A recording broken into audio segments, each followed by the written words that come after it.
a grabar, ahí sí. Ya, voy a volver de nuevo. Entonces, como les comentaba, el riesgo va a ir dependiendo de estos dos elementos, que es la probabilidad de ocurrencia, y por otro lado, vamos a tener el impacto que produce el riesgo. Les comentaba yo que los riesgos altos, de impacto alto en un proyecto, son lo que primeramente el gerente del proyecto y el cliente van a ser los más preocupados de que eso se analice y se trate de mitigar, ¿cierto? O por lo menos se diseñe una respuesta si es que el riesgo ocurre. Porque los riesgos pueden ocurrir, como les digo, por situaciones absolutamente inesperadas. Por ejemplo, los riesgos de esta pandemia nadie los tenía en cuenta. Hasta que por ahí en Wuhan, en el laboratorio ese, que todavía no está tan claro si fue porque dicen que puede haber generado a partir de de los murciélagos, y en otros casos se habla que a lo mejor fue el virus digamos, se les escapó, por decir así, de las pruebas que estaban haciendo los chinos en el laboratorio. Eso todavía no está tan claro. Pero para el mundo, este riesgo y la economía, imagínense todo lo que está ocurriendo con tanta empresa quebrada. Ayer escuchaba que todavía en Chile hay un 10,2% de cesantía, que se habían perdido algo así como 44.000 puestos en los últimos 2 meses. La gente que ha muerto. O sea, si vemos los riesgos que ha tenido esta pandemia y los impactos, son tremendos. Ahora, la probabilidad de ocurrencia en este caso, o sea, antes de la pandemia, bueno, había gente que había hablado, eso sí, que podían haber pandemia, ¿eh? Yo leí por ahí artículos de personas que mencionaban de que el mundo tenía que estar preparado porque podrían venir pandemias. Pero seguramente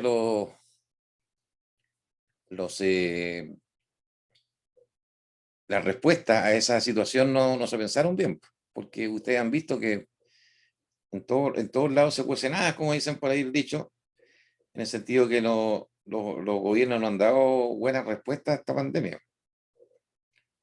Eh, y así, pues, en todo orden de cosas, en un proyecto también hay riesgos que pueden aparecer por cuestiones imprevistas. Sigamos. Entonces, la administración del riesgo es un proceso que implica varias cosas. Por un lado, identificar el riesgo, dónde se produce el riesgo. Evaluar el riesgo. En otras palabras, es decir, qué impacto va a tener si ese riesgo se produce.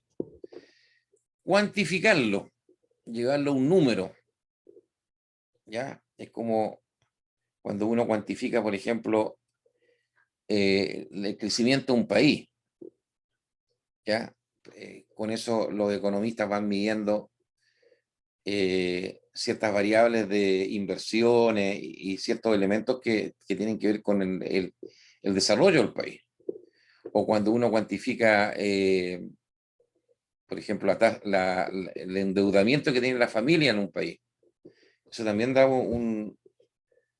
una orientación de los problemas, de los impactos sociales que pueden haber en un país. Entonces, el cuantificarlo, llevarlo a un número siempre es positivo porque permite comparar además. Entonces, un riesgo con, no sé, con un número 10 es distinto que uno con un número 5, en el sentido que el 10 se supone que es de impacto más fuerte. Entonces, uno puede hacer un ranking después de cuáles son los riesgos desde el más importante al menos importante. Bueno, lo otro que también en la administración del riesgo permite actuar, porque todo esto que se hace anterior, que es la identificación, la evaluación y la cuantificación, tiene como objeto que se actúe para evitar que el riesgo genere ese impacto negativo que uno está previendo. Esto se logra mediante planes de contingencia o planes de respuesta al riesgo. Y por último, después también tengo que estar monitoreando y controlando los riesgos en todas las etapas del proyecto. Van a haber riesgos, ¿cierto?, en la planificación, en la ejecución, riesgo en el avance del proyecto, riesgo en las adquisiciones del proyecto, riesgo en el control de calidad del proyecto. Es decir, en todas el resto de las áreas tengo que estar monitoreando y controlando. Y aquí está la gestión de riesgos, y aquí están, por ejemplo, con respecto al alcance, eso está en inglés, pero esto tiene que ver con los entregables del proyecto. ¿Qué riesgo genera los entregables que estamos elaborando para el cliente? En relación a la calidad, los riesgos que tienen que ver con los requerimientos que impuso el cliente y con los estándares que se van a manejar en el proyecto. En relación al cronograma o al tiempo, los riesgos relacionados con la programación del proyecto y el camino crítico que pudiera tener el proyecto. Respecto a los costos, los riesgos relacionados con el cumplimiento del presupuesto y con los flujos de caja. Porque si yo tengo, por decir una cosa, un flujo de caja malo en un mes, eso me genera muchos problemas, porque no le puedo pagar a los proveedores, a lo mejor tengo problemas con el pago de los sueldos de la gente. Entonces, esos riesgos obviamente no se pueden producir porque me pueden hasta paralizar el proyecto. Los riesgos relacionados con el manejo de los contratos y las compras. Entonces, aquí hay riesgos que tienen que ver con los servicios que me prestan, porque si el contratista o el que me entrega un material no lo hace bien, o es de mala calidad, o se demora mucho, me va a generar problemas, un riesgo en el avance del proyecto. Lo mismo con los proveedores, con la calidad de los proveedores. Riesgo asociado con los recursos humanos, con respecto al presupuesto, a las dotaciones que requiero de las personas y la disponibilidad de las personas para que funcionen en el proyecto. Riesgos relacionados con las comunicaciones y riesgos relacionados con la integración del proyecto. Entonces, podemos hablar que los riesgos se podrían también deber a estos elementos que están acá. La calidad de la planificación. Nosotros vimos que uno de los factores problemáticos del fracaso de un proyecto es la planificación. Y si esa planificación no se ha hecho bien o adolece de información exacta, podría generarnos problemas, generar un riesgo importante para todo el proyecto. También pueden haber riesgos entre los supuestos que uno hace cuando uno hace una planificación y la realidad. O sea, yo a lo mejor supongo que determinadas actividades la van a realizar la gente en una cierta cantidad de horas, pero ese supuesto lleva implícito de que esa gente va a trabajar con un cierto rendimiento, una cierta eficiencia. Y por X motivo a lo mejor tengo gente de un menor nivel de eficiencia, obviamente se va a producir una brecha y me va a generar un riesgo. Lo mismo en la fidelidad de ejecución del plan. El plan siempre, el proyecto siempre requiere al comienzo, cuando partes, se tiene que hacer un plan de ejecución del proyecto.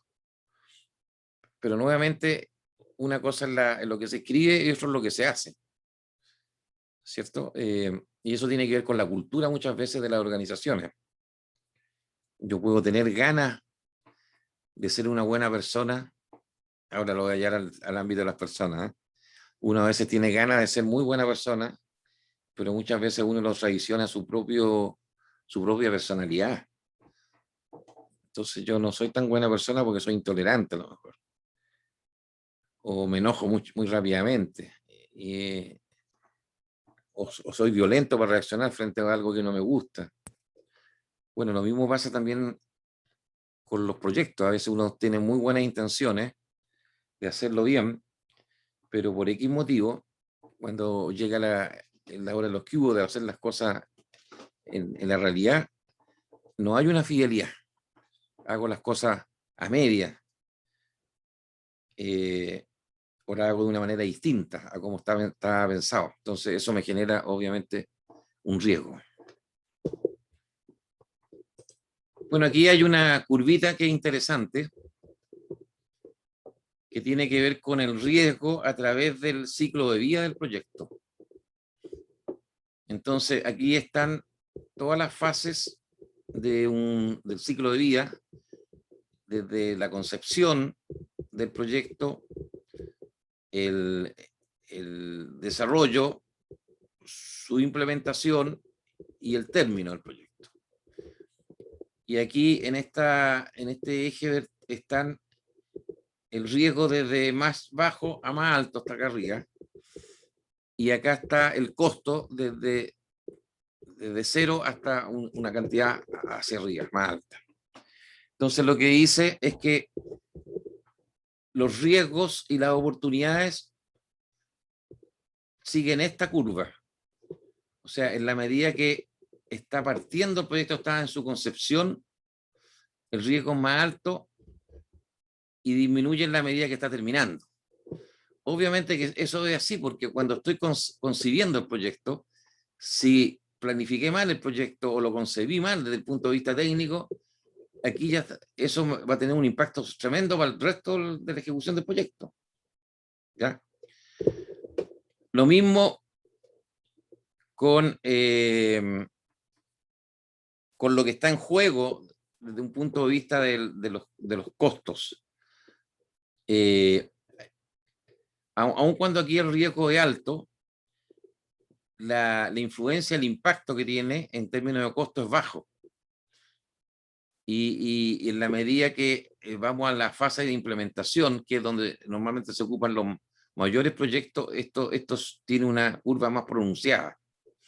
Aquí se empieza a disparar. Entonces, lo que sí uno puede deducir de esto es que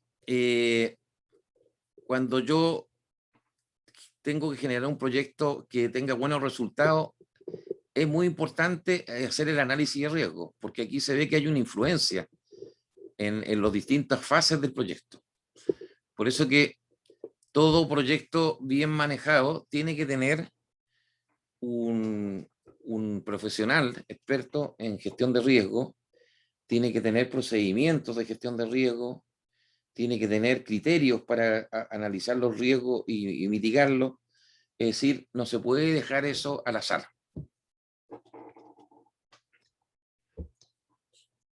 Bueno, el plan de administración de riesgo, porque uno tiene que tener un plan para esto, para administrar el riesgo, primero forma parte del proceso de planificación integral del proyecto.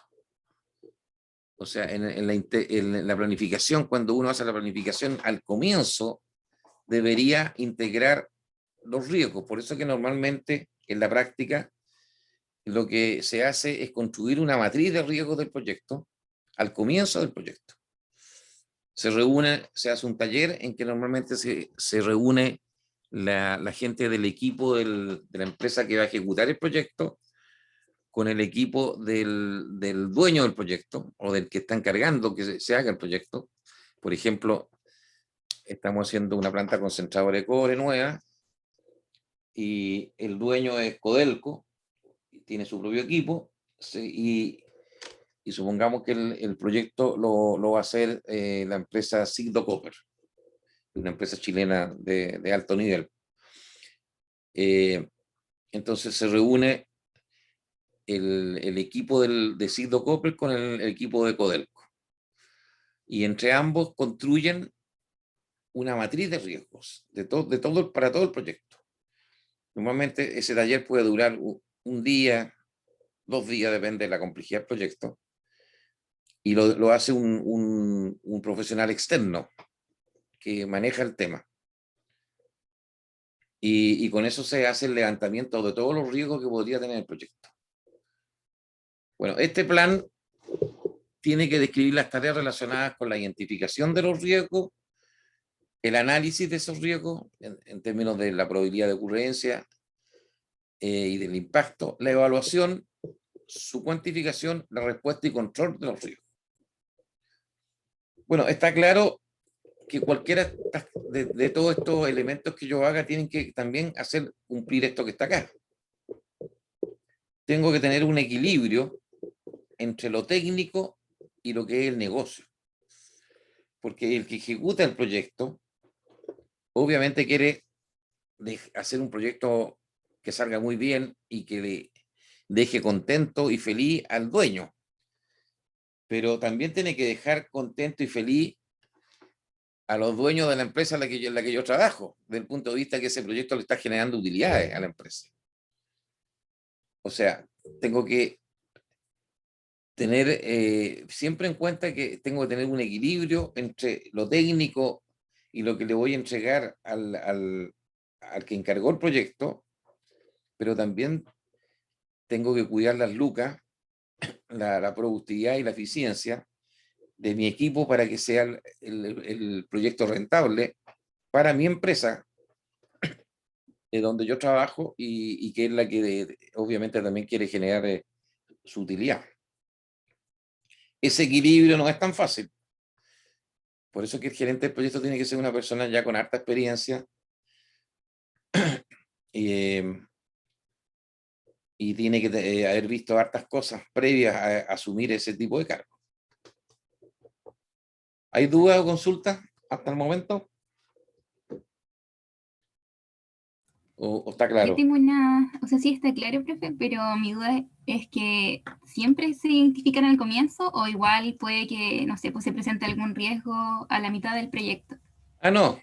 Esa matriz de riesgo que se hace al comienzo se tiene que ir revisando durante todo el proyecto. Ah, ya, profe. Gracias. Y, y se puede, incluso pueden variar los parámetros del análisis que se hizo al comienzo porque, no sé, por ejemplo, un proveedor que nosotros teníamos confianza de que hacía las cosas bien, por X motivo que nosotros desconocemos, empezó a mandar las cosas con atraso. Y no sé, pues a lo mejor el atraso se produjo porque, como lo que hoy en día está ocurriendo, no sé si han escuchado ustedes que se menciona que estas grandes cadenas que proveen materiales de construcción, Home Center o el ICI, todo está, que dicen que hay poco stock de materiales de construcción. Hay cosas que cuesta encontrarlas, que lo cual es cierto. ¿Por qué? Porque como ha bajado de alguna manera la producción, eh, y muchas veces la gente con este mismo tema de los retiros de la AFP ha usado ese dinero para hacer un arreglo en su casa, mejorar alguna cosa o hacer una pequeña ampliación. Entonces se ha producido una mayor demanda que la oferta que hay de materiales. Y eso ha generado que estas compañías hoy en día eh, entregan con atraso los materiales. Entonces, esas cuestiones a veces no se pueden prever porque es como quién podía prever esto de la pandemia. Hay cosas contingentes, imprevistos, que pueden ir surgiendo a lo largo. Por eso que el que está encargado del análisis de riesgo parte con una matriz inicial, pero esa matriz la tiene que ir controlando y la tiene que ir ajustando de acuerdo a cómo va avanzando el proyecto. Ya, profe.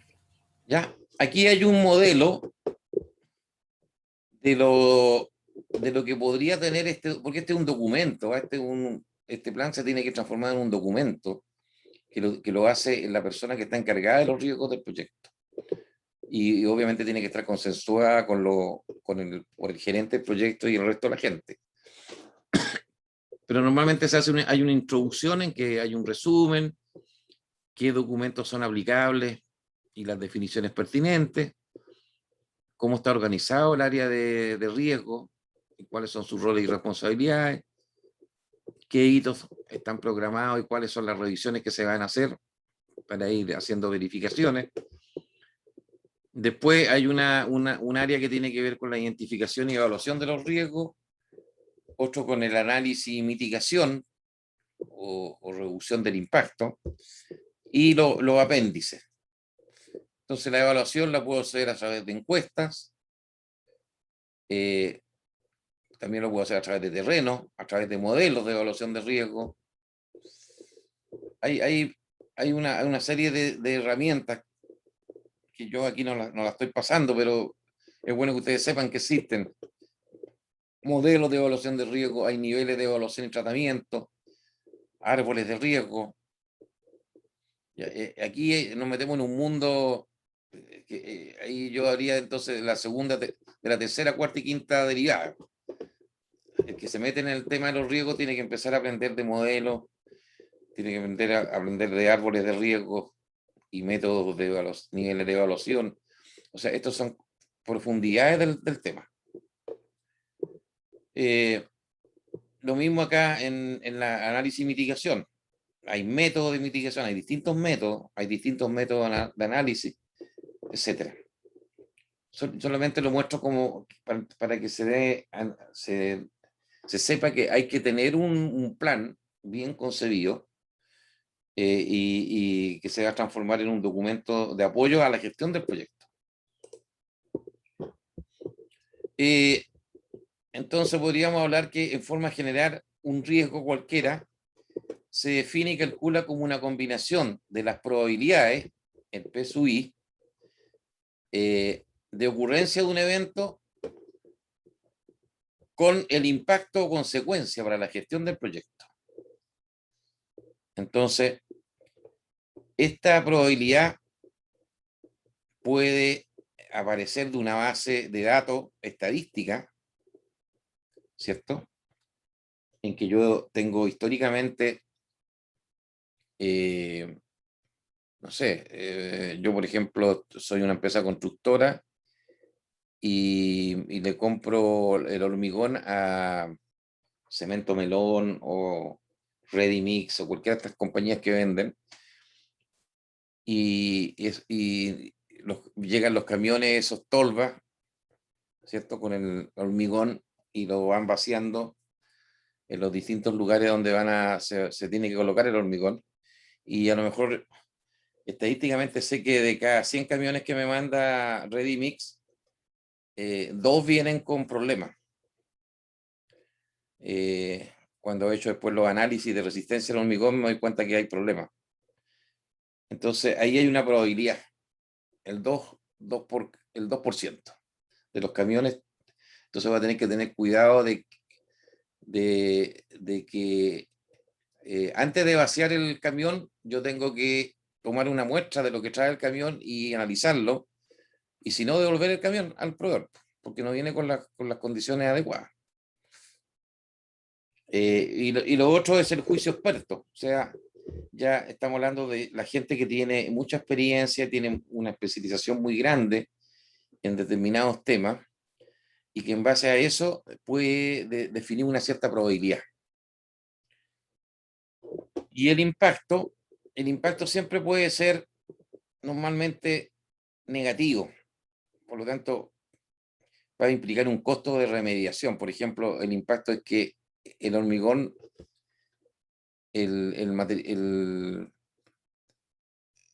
la losa, por ejemplo, que estaba haciendo de hormigón, tenía fisuras o grietas. Chuta, tuve que entonces colocarle una serie de elementos. Bueno, hay elementos que permiten remediar esas grietas, o en algunos casos tengo que perder la losa y rehacerla completamente. O sea, se puede reparar, pero eso tiene un costo, y si la tengo que hacer de nuevo, un costo mayor. Siempre va a haber un costo de remediación. Pueden haber atrasos en el proyecto, y eso chuta, si está asociado a multa me puede significar grandes problemas. Bueno, obviamente también va a tener un atraso que implica costo, porque el tiempo está asociado al uso de recursos y por lo tanto hay costos. Bueno, recuperaciones de imagen, ¿cierto? Sobre todo cuando hay, por ejemplo, ustedes seguramente han visto que de repente hay eh, problemas.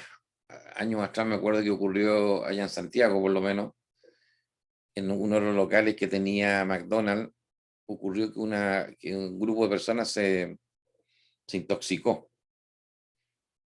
Y eso significó, ¿por qué? Porque habían comido unas hamburguesas que venían, o sea, le generaron a la gente problemas, es bastante serio, de intoxicación. La cadena de fabricación, por decir así, de los productos de McDonald's no se hizo bien. La inocuidad que se llama, para evitar de que haya daño a los alimentos, no se logró. Entonces, el impacto ahí tenía que ver con la imagen del McDonald's, porque cuando salen publicado en el diario, en la televisión, de que hay locales de un cierto producto que están vendiendo productos con intoxicación, la imagen se viene al suelo. La gente no quiere ir después al local.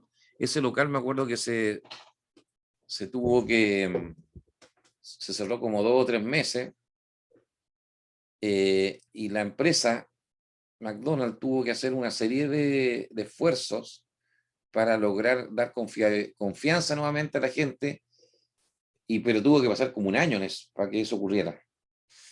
Eso obviamente le tuvo un impacto económico para ellos, porque primero estuvo cerrado, después se abrió, pero la gente ya en menor proporción, hasta que se logró recuperar los niveles previos, pero antes de que ocurriera el problema. ¿Ya? Entonces, esa es la situación. Entonces, cuando uno hace un análisis, uno tendría que definir acá los impactos que va a tener y la probabilidad. Desde una probabilidad muy baja hasta una probabilidad alta, y lo mismo con los impactos. Y un riesgo puede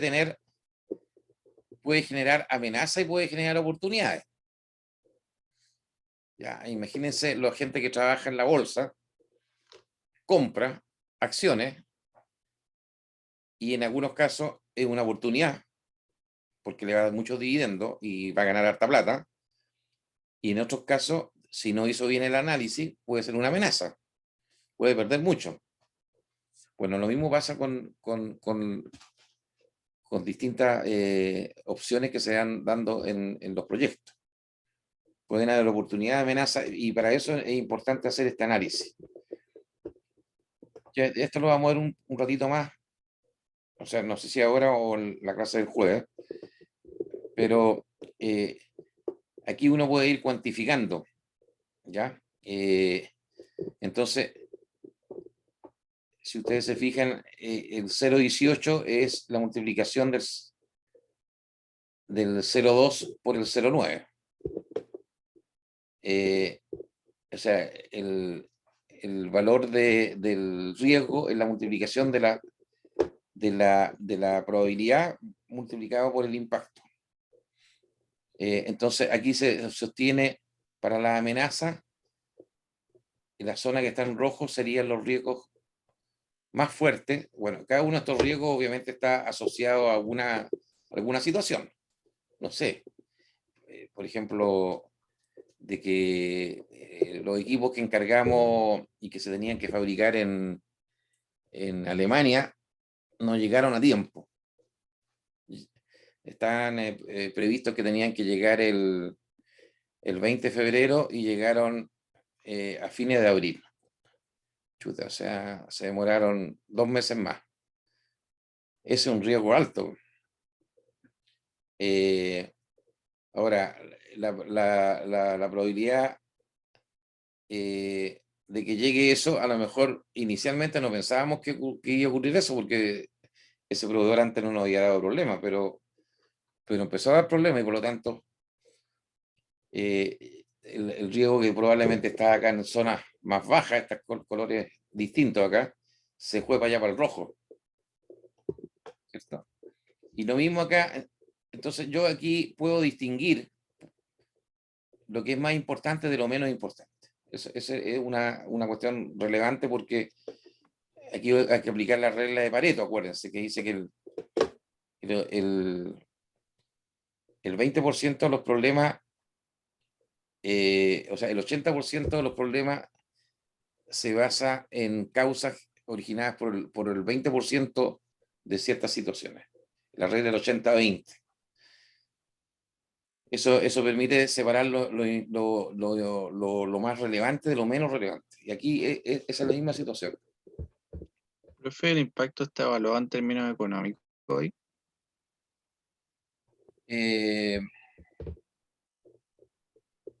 No, aquí está evaluado como una relación desde muy bajo a muy alto. Entonces, en el fondo tiene que ver con el tema económico, porque, por ejemplo, si estuviéramos evaluando la ocurrencia de un incendio, es muy bajo, significaría que en un edificio, por ejemplo, es difícil que haya un incendio, a lo mejor cuando lo estamos construyendo, y lo evaluamos como muy bajo.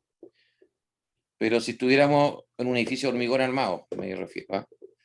Pero si estuviéramos con un edificio de madera, probablemente el riesgo sería bastante mayor. Podría estar entre alto y muy alto. Porque obviamente es más combustible la madera que el hormigón.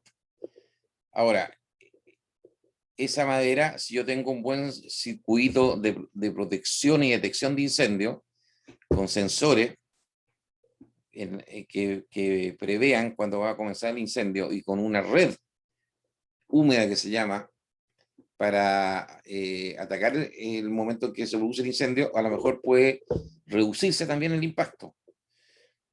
Pero está asociado finalmente, en este caso, al daño que puede producirse, el daño económico,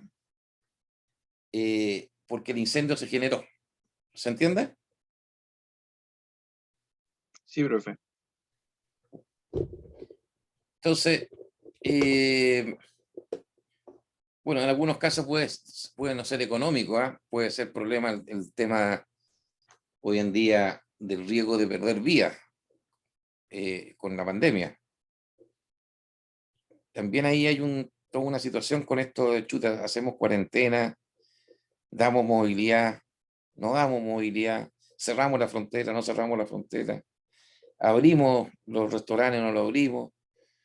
El impacto ahí ya no lo medimos tanto económicamente, lo medimos en términos de vidas, que es más serio todavía el tema, porque una vía es irreemplazable, ¿ya? Entonces estamos jugando con un tema muy, muy complicado, por eso que en otros países se ha usado el concepto de inteligencia artificial para atacar el tema de la pandemia, pero son países que también tienen bases de datos mucho más potentes. Entonces acuérdense que nosotros veíamos acá, en el caso anterior, que esta probabilidad de ocurrencia está dada en una base estadística. Esa base estadística hay que construirla, ¿cierto? Hay que tener esa base de datos. Y a partir de eso uno puede predecir cosas. Bueno, en esos países está más desarrollado y por eso que pueden lograrlo. En Chile somos más intuitivos, o en los países, más bien dicho, latinos. Y por eso que también es muy probable que nos equivoquemos más. Ahí están las diferencias. Bueno, entonces aquí, si uno toma los distintos elementos, por ejemplo, para el costo, cuando es 0,05, significa que el aumento del costo es insignificante, y cuando es muy alto, el aumento del costo puede ser mayor que el 40%. En términos de eso, en términos de amenaza, en términos de oportunidades, por ejemplo, el tiempo, si es muy bajo, puede significar una disminución del tiempo insignificante. Si el riesgo muy alto, puede significar una disminución del tiempo mayor al 20%. Acuérdense que el riesgo puede generar oportunidades y amenazas. No siempre es negativo, también puede ser positivo. Ya, no sé, pues yo inventé un método nuevo para constructivo. Eso tiene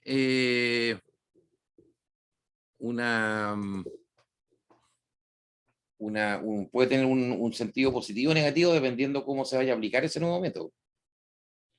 Si lo apliqué bien, significa que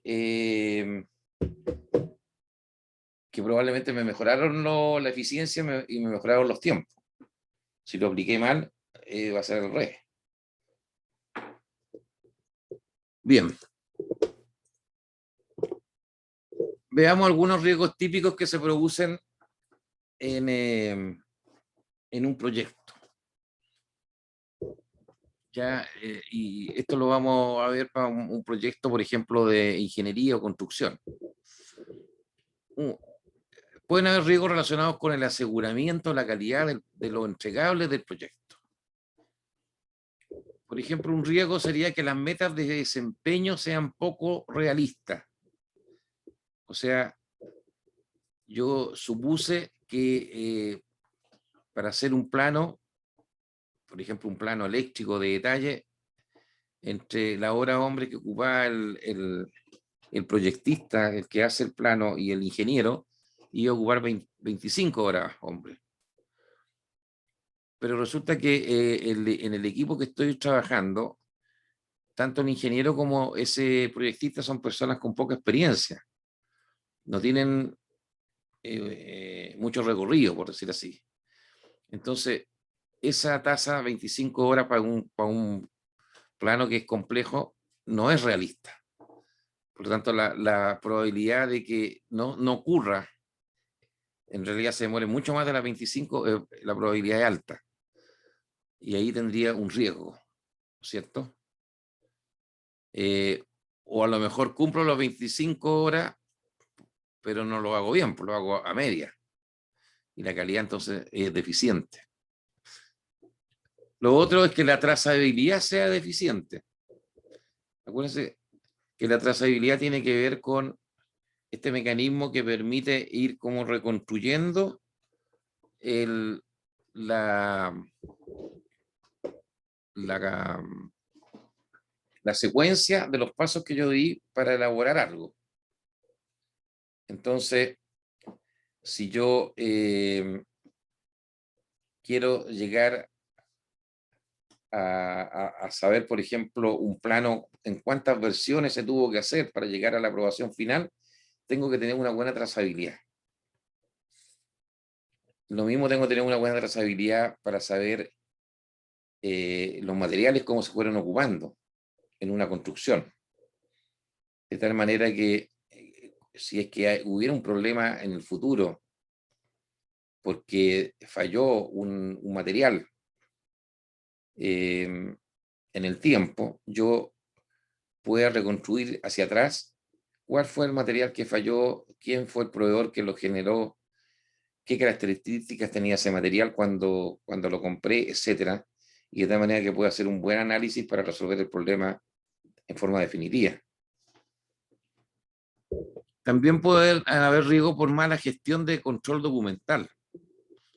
Imagínense que le llega un plano a una empresa que está construyendo una planta en terreno y ese plano no está actualizado. Entonces, por ejemplo, las posiciones de las cañerías, una posición espacial, no corresponde, varió por alguna razón. Entonces voy a instalar unas cañerías que no tienen la posición definitiva. Y a lo mejor las cañerías, al tomar el plano malo, el plano que no era el correcto, me va a hacer que las cañerías choque contra una muralla, no voy a pasar, o que interfiera con algún elemento de la planta. Entonces, la mala gestión de control documental, que tiene que ver con que tengo que tener todos los documentos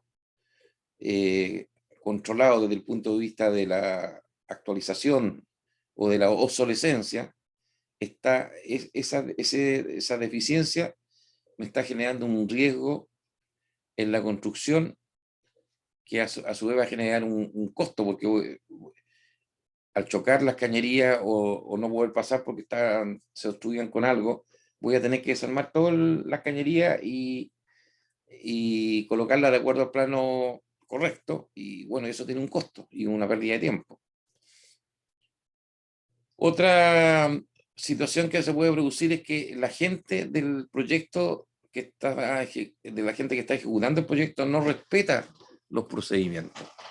El procedimiento, ¿cierto?, es un mecanismo que se usa para que la gente siga un estándar de acción, que cómo se hacen los distintos procesos constructivos, por ejemplo, o los distintos procesos de ingeniería. Y eso está escrito en un documento.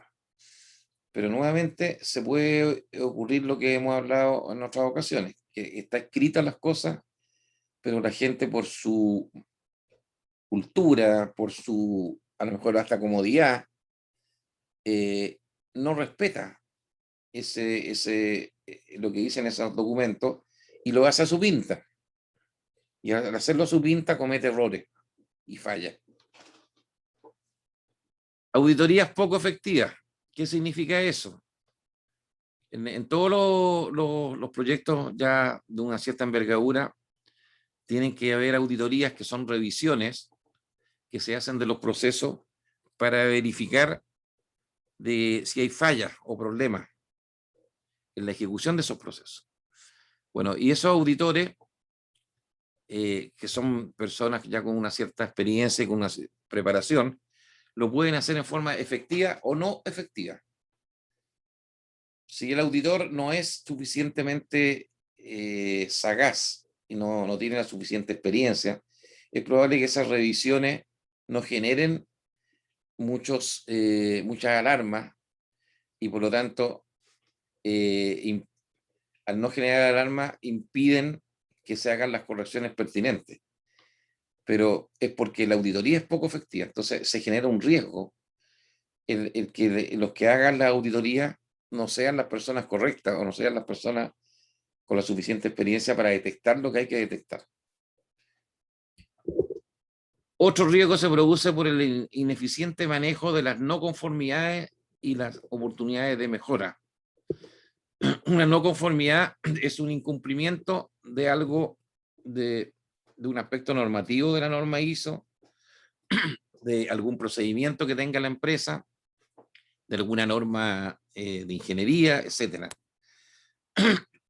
Y esas cosas se tienen que ir manejando, se tienen que resolver, porque si no estoy cumpliendo bien eso, alguien levantó una señal de alarma, pero el tema se tiene que resolver. Si por X motivo no se resuelve, estamos generando un riesgo. Pobre manejo de indicadores. En todo proyecto hay indicadores para medir el avance del proyecto, indicadores para medir la calidad del proyecto, indicadores para medir si se está cumpliendo o no con el presupuesto del proyecto, etc. Pero esos indicadores tienen que representar bien la realidad. Y a partir de la medición yo tengo que tomar acciones, las acciones pertinentes de acciones correctivas que permitan manejar las desviaciones que pueden haber y resolver los problemas.